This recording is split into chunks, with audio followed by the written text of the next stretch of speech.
Opisyal nang ipinahayag ng Malacanang ang suporta nito sa dalawang batas na inakda ni Senator Bam Aquino na layong magkaroon ng reforma sa sistema ng pamahalaan at magpapalakas ng transparency. Kabilang dito ang Senate Bill 1559 o Party List System Reform Act at Senate Bill 1509 na tinatawag ding Citizens Access and Disclosure of Expenditures for National Accountability o CADENA Act. Ayon kay Presidential Communications Office Undersecretary Claire Castro, ang dalawang panukala ay bahagi ng 4 na priority bills na inirekomenda sa Kongreso para mabilis itong maipasa. Ang desisyong isama ang dalawang bill ni Aquino sa priority legislative agenda ay nagpapahiwatig daw ng matibay na pangako sa institutional transparency at pagpapalakas sa marginalized sector. Itinuturing umano ng palasyo na mahalaga ang paglilinis ng political system at pagpapahusay sa public finance accountability kasunod ng panawagan ng publiko para sa reforma. Kinumpirma ito ni Presidential Communications Office Undersecretary Claire Castro at tiniyak ang agarang pagsasabatas ng mga panukala.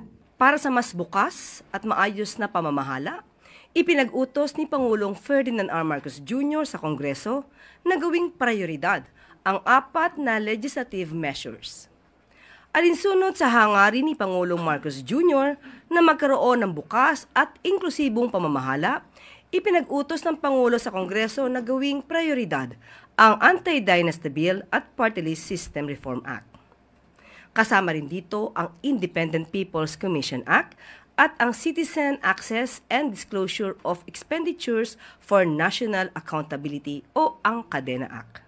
Ikinagalak naman ito ni Aquino at binigyang diin na ang dalawang panukala ay idinisenyo para buwagin ang sistema na nangaabuso sa mga Pilipino. Nilalayo ng Party List Reform Act na baguhin ang sistema at tiyakin na ito ay tunay na kumakatawan sa mga marginalized at underrepresented sectors sa halip na samantalahin ng mga political dynasty at interes ng negosyo. Aniya, ginawa ang party list system para sa mga walang boses, ngunit sinasamantala ito ng mga may kapangyarihan.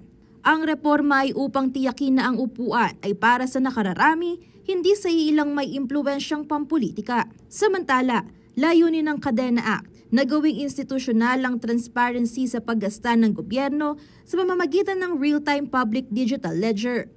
Naniniwala si Aquino na ito ang pinakamabisang sandata laban sa korupsyon. Ang pagbulatlat ng mga pinagagasusan hanggang sa presyo ng materyales, yan po ang level of transparency na hinahanap po natin at yan din po ang pinakamalakas nating sandata laban po sa korupsyon at sa pagnanakaw sa ating bansa.